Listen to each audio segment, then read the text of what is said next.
Gimana sih cara perawatan luka setelah melahirkan, baik itu melahirkan secara SC maupun per vaginam? Nah, simak video berikut sampai habis.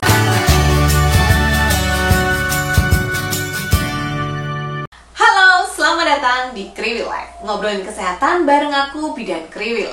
Hari ini kita akan ngobrolin soal perawatan luka pasca melahirkan, baik itu perawatan luka pasca SC maupun untuk persalinan per vaginam atau luka perineum. Nah, mungkin ibu-ibu pernah dengar atau pernah mengalami ada orang yang jahitannya itu nggak jadi, lukanya nggak sembuh-sembuh, bahkan ada yang harus direparasi atau dijahit ulang. Kenapa bisa seperti itu? Kenapa ada orang yang lukanya cepat sembuh, tetapi ada juga orang yang lukanya nggak sembuh-sembuh? Nah, memang ada beberapa faktor yang mempengaruhi penyembuhan luka, yaitu masalah gizi atau gizi buruk, adanya infeksi pada luka, adanya benda asing pada luka, beberapa penyakit tertentu seperti anemia dan diabetes, serta aktivitas fisik yang berlebihan atau malah kurang. Nah, kalau aktivitasnya berlebihan, itu memang bisa menyebabkan penyembuhan luka terganggu. Sedangkan kalau aktivitasnya itu kurang atau rebahan terus, maka peredaran darah atau sirkulasi darahnya yang jadi terganggu sehingga penyembuhan luka pun menjadi semakin lama. Lalu, gimana sih tips perawatan luka supaya lukanya ini cepat sembuh? Yang pertama, menjaga kebersihan luka. Nah, ini itu super duper penting sekali ibu-ibu, menjaga supaya luka tetap bersih dan kering. Untuk ibu-ibu yang pasca melahirkan SC, biasanya kan lukanya diperban ya. Nah, pastikan perbannya ini bersih dan kering. Kalau misalnya mandi, ya gunakanlah perban yang anti air. Sekarang zaman udah modern, ada perban yang anti air. Jadi atasnya tuh kayak ada plastiknya gitu, sehingga ketika kita mandi, perbannya nggak akan basah. Kalau misalnya perbannya dirasa basah atau kotor, sebaiknya juga diganti perbannya. Jadi silahkan rajin mengganti perban. Jangan menggosok-gosok lukanya, walaupun mungkin terasa gatal, jangan digosok-gosok.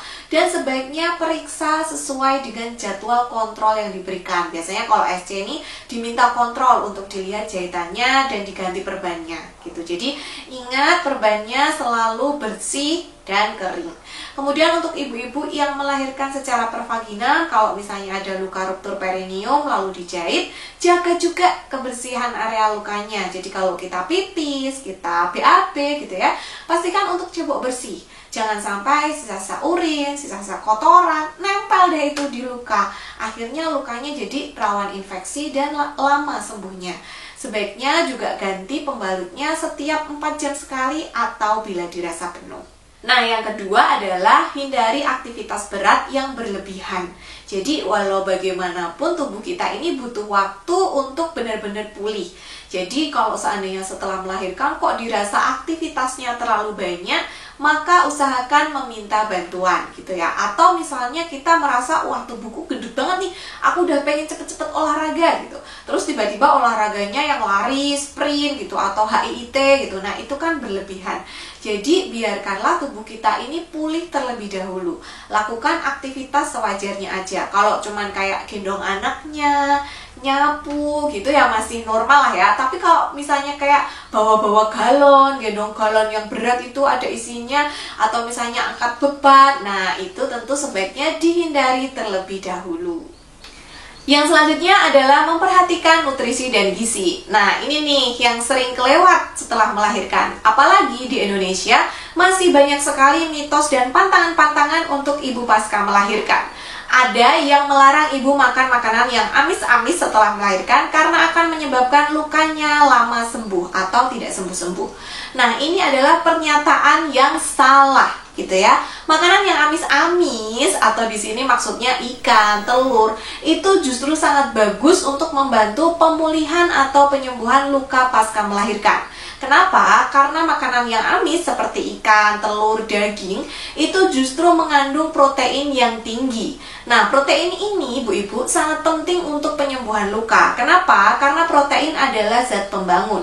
Protein dibutuhkan untuk membangun jaringan-jaringan baru, untuk menggantikan jaringan-jaringan yang rusak. Kan kalau kita terluka itu berarti ada jaringan-jaringan yang rusak.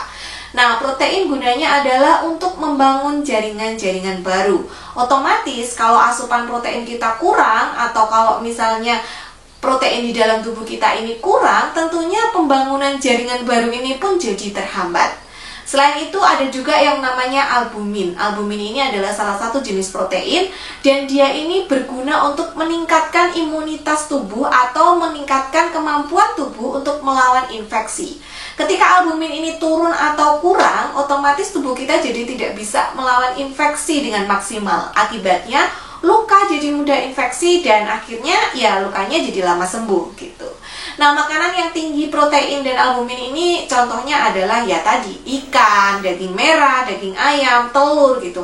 Makanan-makanan yang kadang-kadang malah dijauhi oleh ibu atau kecukupan nutrisinya masih kurang. Ya kalau di Indonesia kan biasanya isi piringnya adalah nasi yang banyak, sayur yang banyak, lauknya sekotak kecil gitu. Padahal itu kurang tepat ya ibu-ibu. Jadi konsumsi protein harian kita itu minimal sekali makan tuh setelapak tangan gini loh. Wah banyak juga ya gitu. Kadang-kadang kan masih kurang nih konsumsi protein kita. Padahal protein itu sangat penting untuk zat pembangun dalam penyembuhan luka. Jadi yuk dibanyakin yuk makan proteinnya. Nah buat ibu-ibu yang merasa asupan proteinnya kurang atau misalnya nggak tahu asupan proteinnya ini tercukupi atau tidak usah khawatir. Ibu-ibu bisa mengkonsumsi suplemen kan gabus.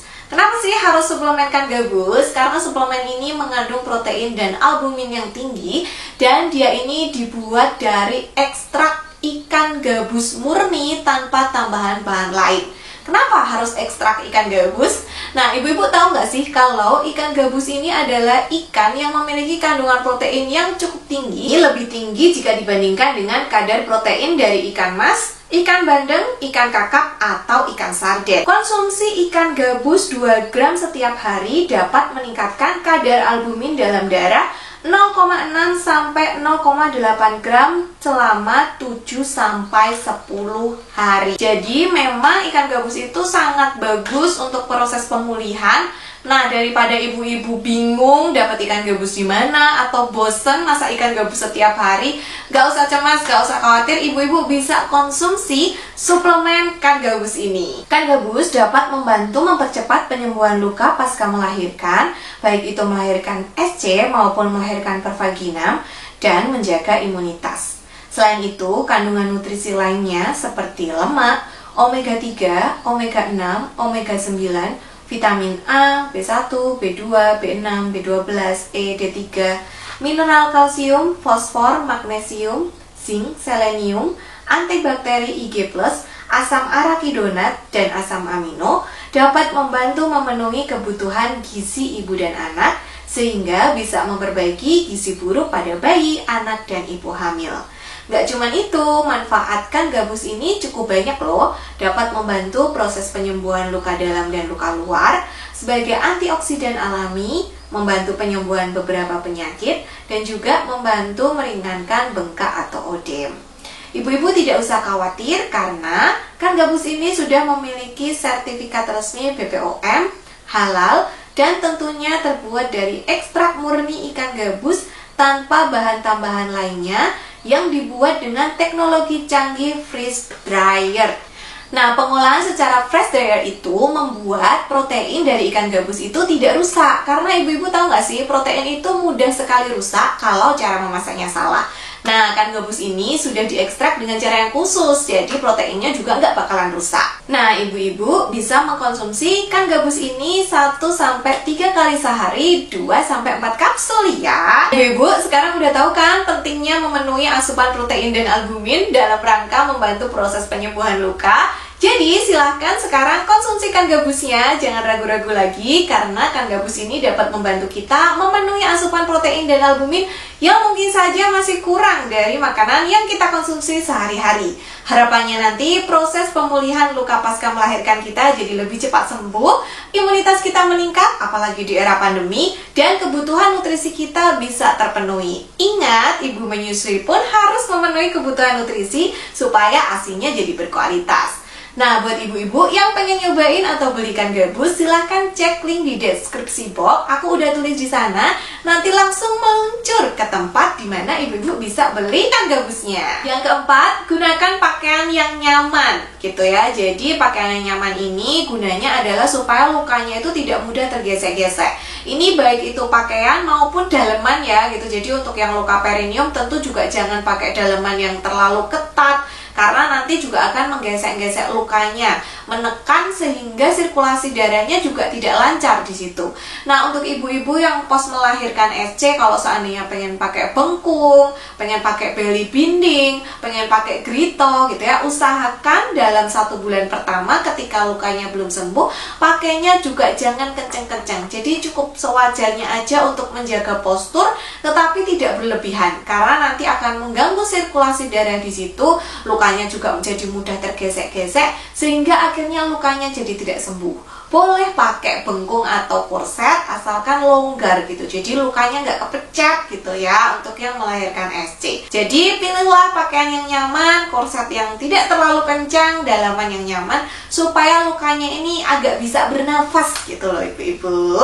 Dan yang terakhir tidak kalah penting dibandingkan yang lainnya adalah mengawasi tanda-tanda infeksi dan segera periksa kalau ada tanda infeksi.